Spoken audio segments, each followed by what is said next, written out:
একদম বালুতে পরিপূর্ণ, একদম পরিপূর্ণ বালুতে। প্রত্যেকটা জাহাজ এরকম লোক, একদম পানি ছুঁইছে। হ্যাঁ, এত নদীর ভিতরে এত জাহাজ দেখেন, সমস্যার সামনে কতগুলো জাহাজ, নদীতে জাহাজ ওরা। হ্যাঁ, একদম বালু সব ঢাকা শহরে নিয়ে যাইতেছে,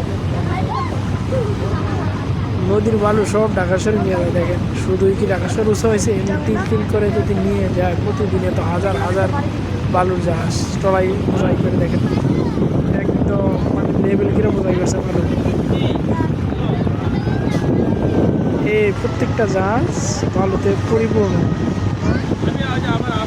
অনেক দূরে কিন্তু এই যে একটা একদম বালুতে পরিপূর্ণ, একদম পরিপূর্ণ বালুতে। প্রত্যেকটা জাহাজ এরকম লোক, একদম পানি ছুঁইছে। হ্যাঁ, দেখেন প্রত্যেকটা জাহাজে যে একটা অসংখ্য জাহাজ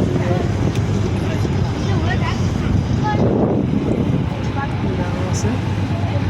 এই যে আমাদের সামনে ঠিক কয়েকটা জাহাজ, আমরা এই জাহাজটা সব ওভারটেক করবো। কীভাবে যাবো এত ছোট্ট একটা ফাঁক দিয়ে,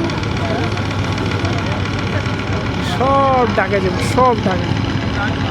আশ্চর্যের পর এরকম জাহাজ একটু আমি কখনো দেখি নাই। নদী পথে অনেক বছর যাত্রা করি, এরকম নদী ব্লক হয়ে যাওয়ার মতন জাহাজ আমি দেখি নাই কখনো। অসাধারণ একটি দৃশ্য, এরকম আর কি কখনো দেখি নাই যে নদীতে এত জাহাজ। ধন্যবাদ। প্রত্যেকটা জাহাজ আর কি ভরপুর।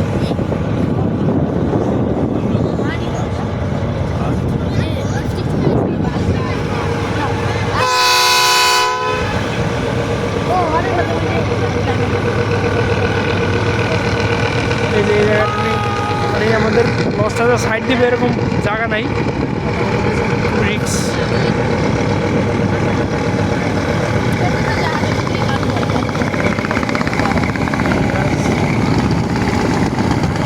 অসাধারণ একটি দৃশ্য।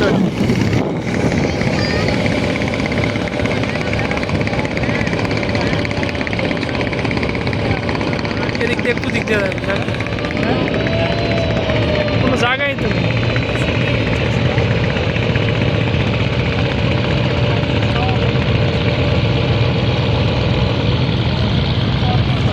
লঞ্চটা যাবে, পুরো লঞ্চটা স্টপ করে দেওয়া হয়েছে, মাস্টার সাহেবের লঞ্চটা স্টপ করে দিয়েছে। তবুও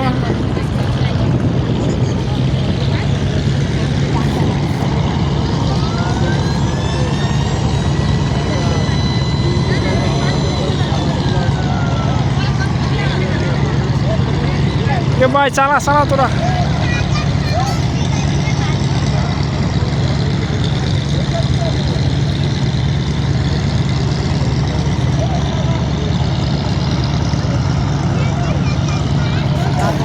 দেখেন ওরা যাই বুঝে এরকম একটা জায়গা নাই।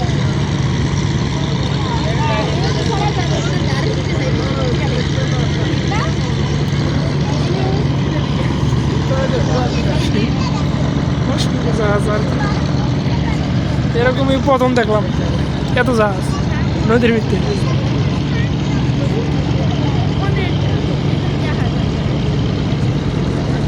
লঞ্চ থামাই দিতে হয় জাহাজের জন্য, যে সামনে এটার জন্য আমরা যাইতে পারতেছি না।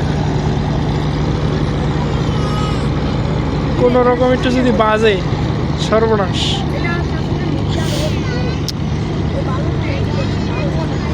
এত ভালো জাহাজ থাকে এই প্রথম দেখলাম আর কি নদীর ভিতরে। দেখেন পুরা নদী ব্লক হয়ে গেছে, জাহাজে যে লঞ্চ যে যাইব এরকম জায়গা নাই, ওদের লঞ্চ স্টপ করে দেওয়া হয়েছে এই জাহাজের জন্য শুধু। দেখেন কি অবস্থা, ওই জায়গায় এক জায়গায় একটার পর একটা হয়ে গেছে।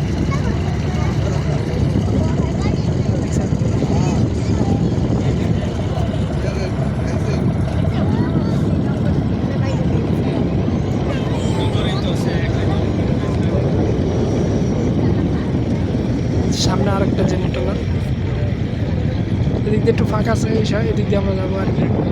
ওই পাশে থেকে আসছে, ওই পাশে থেকে এদিক দিয়ে আসবো ওই জায়গাটাতে, তাই আর কি আসতে হবে এই পাশে। তো ধন্যবাদ এটুকুই।